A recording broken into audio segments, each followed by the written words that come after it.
Parte final del programa y vamos a revisar la historia detrás de la historia. En este caso, la historia de un personaje que ha dejado un gran legado para la humanidad. Me refiero a Nelson Mandela. Mandela nos acompañó en este plano físico hasta el 5 de diciembre de 2013, cuando falleció.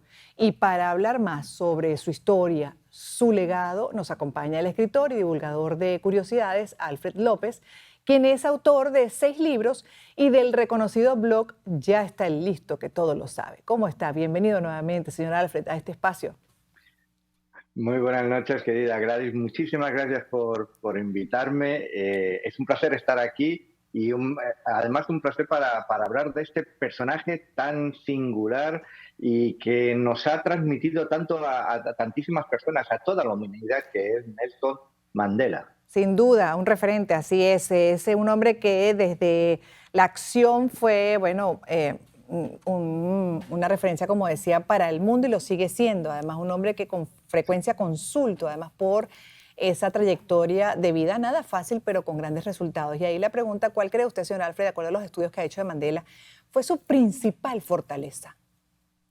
Pues el diálogo, el querer siempre dialogar, el quererse reunir con todas las partes, el sentarse en una misma mesa donde estaban todos los polos opuestos y querer dialogar con todos, el transformar la sociedad, el país, Sudáfrica, y el convertirlo de un país totalmente racista, con unas leyes que oprimían a la mayoría de la población y con unos gobernantes que hasta entonces habían estado oprimiendo por el apartheid y que los llevó a sentar con él, a dialogar y les supo convencer de cuál era el camino, que cuál era el cambio que tenía que haber para el país y lo consiguió. Lo consiguió él y lo consiguió de Klerk, que fue también un tipo que en un momento dado, al final fue un personaje también dialogante y de hecho compartieron el Premio Nobel de la Paz ambos. Sí, exacto, y ahí también iba con el punto porque otros han intentado diálogos en diversos conflictos del mundo y no lo han logrado. En el caso de Mandela sí, pero también creo que las condiciones estaban dadas con de Klerk para que eso ocurriera, ¿no? Era Sí. como que Dios finalmente había puesto a 2 personas indicadas para solucionar un drama como el que vivía Sudáfrica. De ahí que estaba yo indicando de que fue muy importante que tener como en el otro lado de la mesa a De Klerk para poder hablar, dialogar, porque era otra persona que en un momento dado quiso escuchar.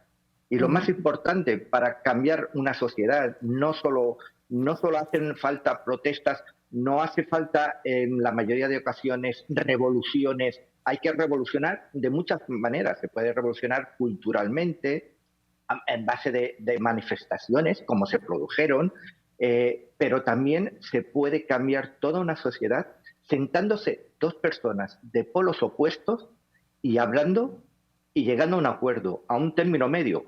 Uno tiene que ceder, el otro también tiene que ceder. Y los dos supieron ceder lo suficiente para que la sociedad surafricana se enriqueciese, se Ujú. liberase de la lacra del apartheid y se acabase con ese racismo. Ujú. ¿Y hasta qué punto se habrá levantado el resentimiento de esa población que sufrió tanto? Y ahí la pregunta, porque al principio se le resistieron a Mandela Sí, en esa percepción que tenían de que estaba bajando la cabeza, luego de tanto maltrato estaba sí. aceptando demasiadas cosas, ¿no?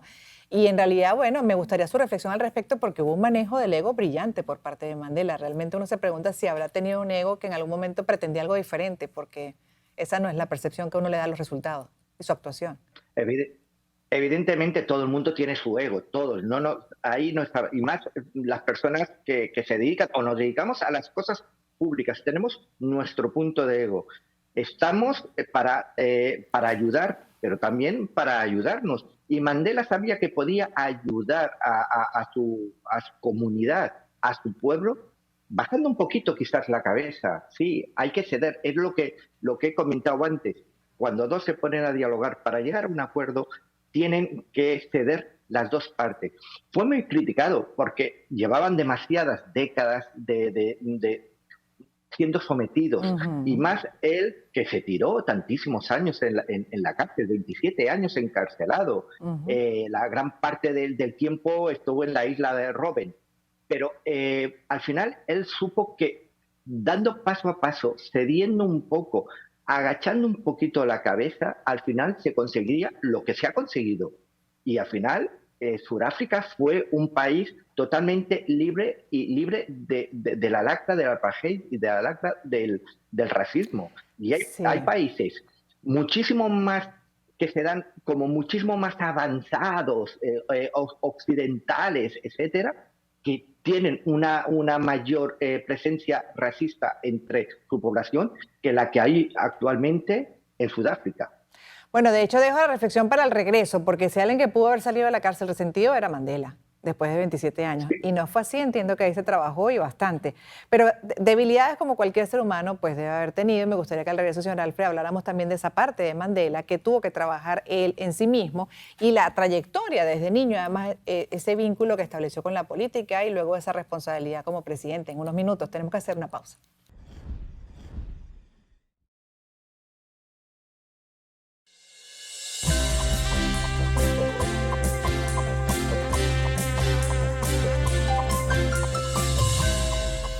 Y seguimos con Alfred López, escritor, divulgador de curiosidades, revisando la historia de Mandela. Quedó pendiente hablar de las debilidades. De hecho, también el legado de él, si bien hubo grandes cambios para Sudáfrica, no todo lo que la población esperaba.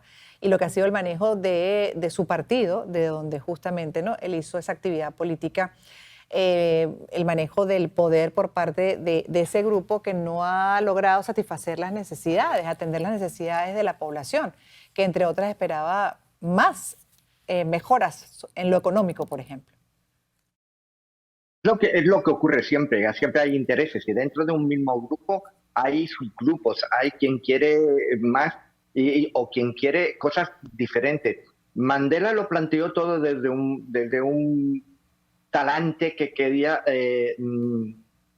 llevar la conversación, llevar el pacto, mientras que un gran núcleo del Congreso Nacional Africano, que era el partido político al que representaba, estaba esperando a que hubiese revueltas, a que se cambiasen las cosas de otra manera más radicales. Violenta. Violentas, radicales, a través de una revolución social, política, pero también que pudiese podido expulsar violentamente del poder a quienes habían estado hasta entonces. Mandela no lo vio así y Mandela hizo que aquellos grupos que querían eso quedasen más relegados, ¿no? del poder, algo que cuando tienes un partido tan amplio y tan transversal hace que luego hayan esas disputas internas y de hecho tenemos que recordar que su mandato fue más bien corto, también porque tenía una edad.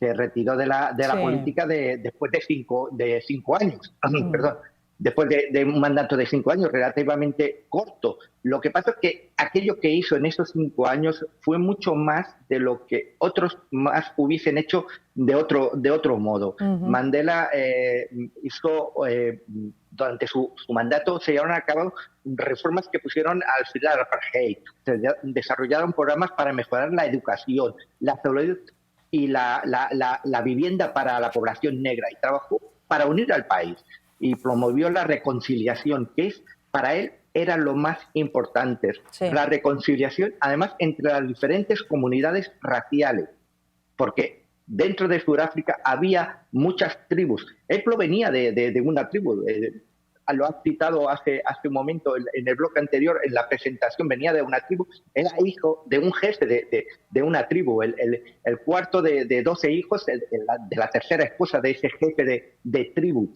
Él había mamado lo que era el liderazgo frente a un pueblo a través de su padre. Él sabía mandar. Y él podría haber hecho como cualquier jefe de tribu, de ordeno y mando, pero no. Utilizó el diálogo. Y yo creo que es lo más destacable que tuvo Mandela dentro de su carisma político. Sí, ¿cuándo a él le llega esa necesidad de luchar por la población, ¿no? Más allá de la comunidad donde se cría, por la población general sometida en esta política de apartheid? ¿Y cuál cree usted que quedó pendiente? La debilidad de él, que le tocó trabajar y que incluso pudo haber reconocido en público. Pues no sabría, yo no sabía decir. Quizás No, algunas mejoras sociales en la población. Había mucha población pobre en Sudáfrica y que continuó siendo pobre. La desigualdad social es algo que, pero yo creo que ya no es algo solo de Sudáfrica, sino de casi todo el continente africano. Es lo que ocurre, ¿no? En los sí. países grandes como Sudáfrica hay esa desigualdad.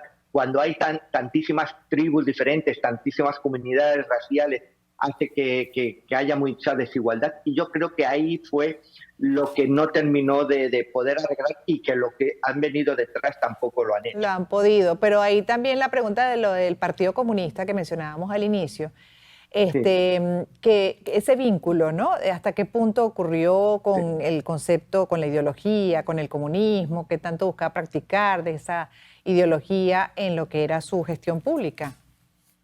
Claro, tenemos que tener en cuenta que cuando estamos hablando de los años 60, cuando él era joven, fue el momento en el que la Unión Soviética tenía muchísimo poder y iba acaparando cada vez más poder en muchísimos países.